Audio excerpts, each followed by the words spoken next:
Morning guys, so if you've done task 1, we're moving on to task 2, which is reverse problem solving. Now you'll recognise these questions, they are the first column of questions, just to show you an example of each. So it sounds really complicated, reverse volume problem solving, a lot of big words.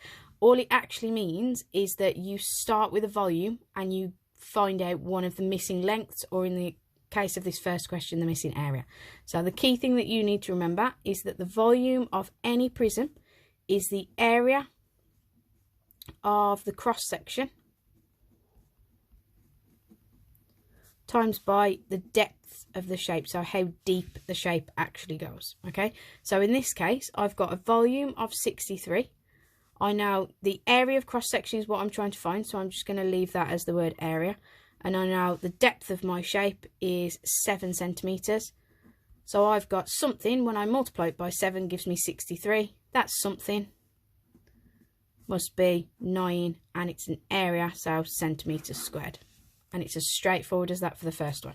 Okay, we're not interested in then splitting this up to get different measurements. I just want to know what the area of that triangle is, basically. Right, if I look at the second question, again, we're always following this same setup. So volume is 36. This time the area of our cross section is actually a triangle. We're not trying to find the whole area, we're trying to find a missing length. So I'm going to call this W for the width of my prism. Okay, so I know in terms of the triangle it's that base times height, so W times 4 and half it, because that's the area of my triangle.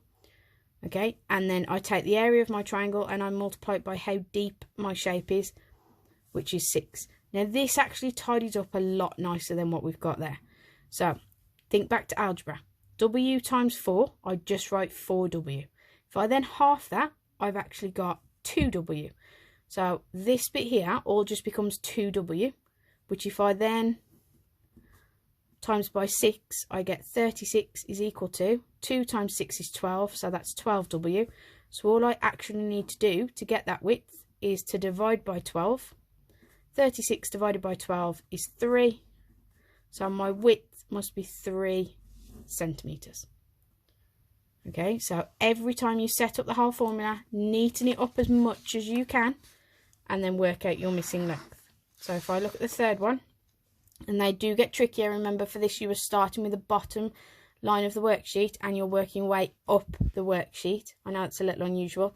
It was just the way it was created, so the easier ones are at the bottom and they get more difficult the higher up the sheet you go. So in this case, our volume is 144. That has to be equal to the area of the trapezium times by how deep the shape is. Now remember, for the area of a trapezium, if I write this over here, you add together the two parallel sides times by the height and half it. So in my case, my trapezium is, my two parallel sides are 5 and 7. I times it by the height and I half it. That's my trapezium. And then to turn it into the volume of the entire prism, I then multiply it by 8, because that's how deep the shape is. Okay, so what I'm going to do is I'm just going to tidy that up a bit. Now 5 add 7 is 12, so I've got 12 times h, well that's just 12h. If I then half that, I've got 6h. I still at this point need to times by 8. So I get 144 is equal to 6 times 8 is 48. So I've got 48h. That is then something that's much easier to solve. Remember, to get rid of a number in front, you just divide by it. So we're going to divide by 48. All that's going to give me is actually that my height is 3 centimeters, just like we got in the last one. Okay. And again, you can just type that into a calculator to work it out. Right, last one on this is a cylinder. So you need to think very, very carefully about these ones. And just be careful whether they're asking for the radius or the diameter. Okay, remember, radius only goes halfway across the circle. Diameter goes all the way. So in this one, the volume is 603 equals, now the area of a circle is pi times the radius squared. And I don't know the radius, that's what we're trying to find. Okay, and then we times it by, so that's the area of my circle, I times it by the depth of the shape, which in this case is 12.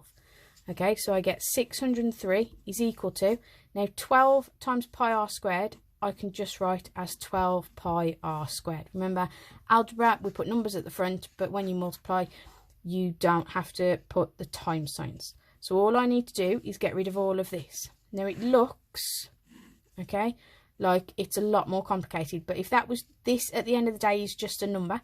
So I'm actually going to divide by 12 pi. So if I get 603 divided by 12 pi, I'm going to get, and I'm going to write quite a few decimal places on this, 99507, okay, equals r squared. And then remember, to get rid of a squared term, you square root. So I square root that last answer. I get r equals to 1 decimal place, 4.0 centimetres. Okay, and that's it. I've got the length of my radius. Remember, if it asks for the diameter, once you've got the radius, just double your answer, because the diameter is all the way across. And that's it, guys. So remember, start at the bottom of the sheet, work your way up. Any problems, I've set up a drop-in meeting. Drop in and out as you've got questions. You don't have to be there for all of it.